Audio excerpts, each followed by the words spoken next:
परीक्षते श्रियतां भक्ति मुक्ति प्रदायणी तरण तारिणी शोक नाशिनी आदित्यवत श्रीमद्भागवत सप्ताह कथा। राजन परीक्षित, आज आपको भगवान की कथा सुनते सुनते अष्टम दिवस की वेला आ गई। तक्षक सर्प को आने में केवल एक दिन शेष रह गया है। तुम्हें डर तो नहीं लग रहा तक्षक का? गंगा मैया के किनारे कुशों के आसन पर विराजमान श्री सुखदेव भगवान ने कहा, राजन परीक्षित, तुम्हें डर तो नहीं लग रहा तक्षक सर्प का? तो उत्तरानंदन कहने लगे हैं, गुरुदेव आप हमें अपनी अमृतमयी कथा सुनाइए, मुझे भय नहीं लग रहा, मैं निर्भय हो गया हूं आपकी कथा सुन सुनकर। आप हमें अपनी कृपा करके कथा सुनाइए। प्यारे भाई बहनों, अब महाराज सुखदेव जी राजा परीक्षित को कथा सुनाने लगे और कहने लगे,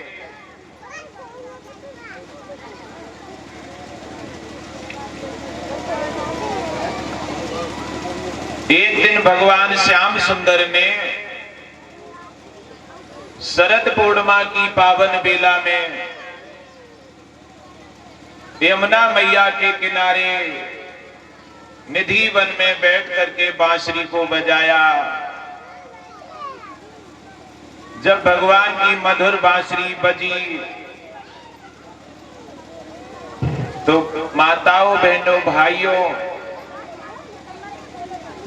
समस्त जीवधारी मौन हो गए बांसुरी की धुन सुन करके। भगवान अपनी बांसुरी से बोले हैं कि बांसुरी, तुम्हारी मैंने बहुत सेवा की है, लेकिन तुम मेरे काम नहीं आई हो। प्यारे भाई बहनों, बांसुरी भगवान की भगवान से बोला करती थी। कन्हैया की बांसुरी कन्हैया से बोला करती थी। और बांसुरी के तीन बहुत बड़े भेद थे, तीन विशेषताएं थी बांसुरी में।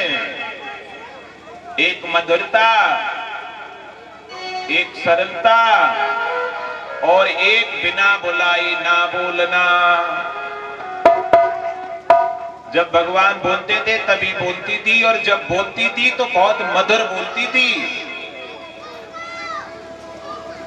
आपने नाम सुना होगा सूरदास जी का। सूरदास जी ने तो अपने पद में लिखा है, जो भगवान की बांसुरी थी वो साक्षात देवी सरस्वती थी। देवी सरस्वती बांसुरी थी भगवान की। अब भगवान अर्धरात्रि की वेला में यमुना के किनारे निधि वन में बैठ करके अपनी बांसुरी बजाते हैं और बांसुरी से कहते हैं, सुन बांसुरी, तेरी मैंने बहुत सेवा की है, लेकिन तू आज तक मेरे काम नहीं आई है। आज तक तू मेरे काम नहीं आई है। कथा के प्रेमी सज्जनों, ये बात सुनी बांसुरी ने कहा कि मैं तुम्हारे काम नहीं आई हूं। हाँ, आज तक तू मेरे काम नहीं आई है। बांसुरी ने कहा, प्रीतम जो आप जो आदेश करोगे मैं वही बात मानेंगे। भगवान ने कहा, सुन बांसुरी, कल कंज की से जप से निदई, अरे से निदई, अधराधर के तकिया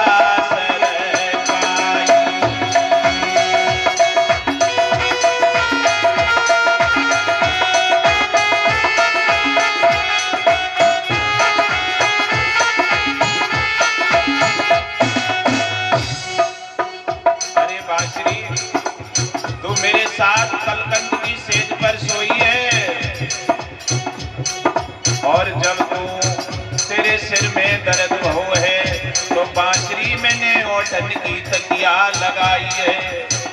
बांसुरी से कह रहे हैं भगवान,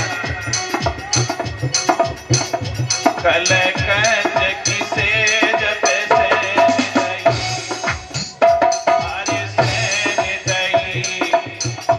अधरा धर के तकिया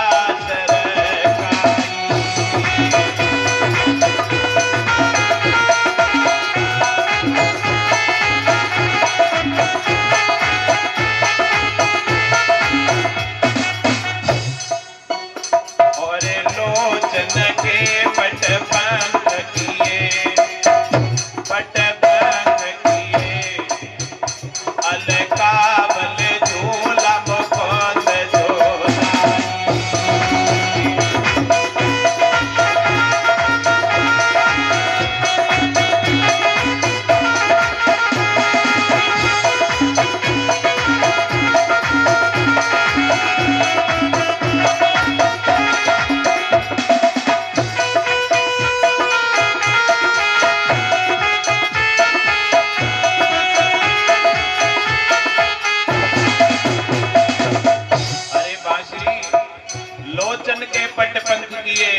जब तुझे गर्मी लगी तो मैंने लोचन माने आंखें, अपने आंखों के पलकों से तुझ पर हवा करी है। और सुन बांसुरी, तू मेरे साथ रोज निधि वन में झूला झूली है। और कहा भगवान ने, श्वासन से बड़ी सेवा करी, बड़ी सेवा करी, अंगूरी चापत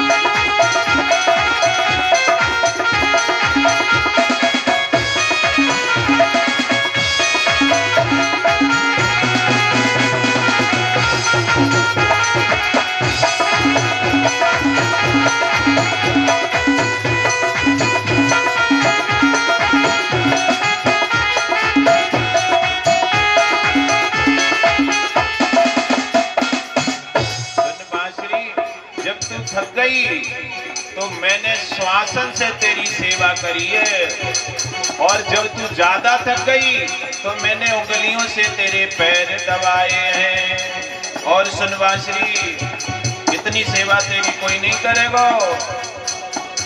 अरे दासी से बड़ी सेवा करी, बड़ी सेवा करी, और आज तलक तू काम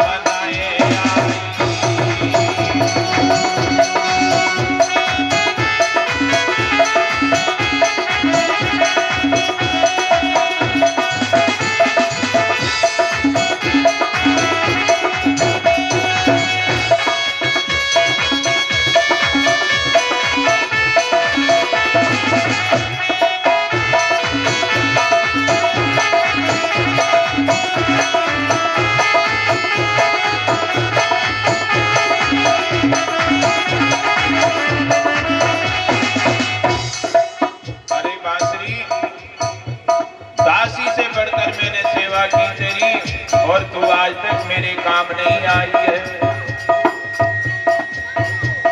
ये सुनकर बांसुरी बहुत हंसने लगी, कहने लगी, हे प्रीतम जो, आज तुम जो आदेश करोगे मैं वही मानूंगी, आज तुम जो कहोगे मैं वही कहूंगी, कहो। भगवान ने कहा, करोगी? हाँ करेंगे। तो सुनो बांसुरी, तुम राधा को बुलावो, ललिता को बुलावो, चंद्रा को बुलावो, शीला को बुलावो। अब साक्षात बांसुरी नाम ले लेकर बुलाने लगी। अब गोपियों ने अपने नाम बांसुरी की धुन में सुने तो अर्धरात्रि की बेला में उठकर बैठ गए। कथा के प्रेमी सज्जनों, बांसुरी की धुन में नाम सुने वो सब उठ उठकर खड़ी हो गई।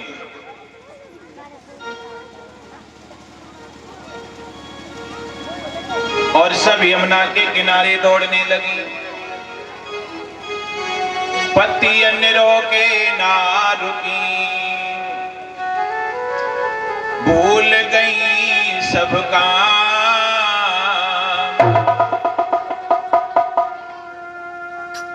पति रोकते रहे, एक भी नहीं रुक रही है, भागती जा रही है यमुना की ओर। पतियों ने कहा, कहां जा रही हो इतनी रात में? कोई नहीं सुन रहा, सब भागती जा रही हैं। दो चार पतियों ने आंखें दिखाई, कहा, कहां जा रही हो इतनी रात में बांसुरी की धुन सुन करके? तो वो माताएं गुस्सा में हो गईं, और जब माताएं गुस्सा में हो जाती हैं तो मालूम क्या करती हैं? वृंदावन धाम के महाप्रभु चैतन्य हैं, उन्होंने अपने पद में लिखा है, जब माताएं गुस्सा हो जाती हैं तो क्या करती हैं? पता क्या करती हैं?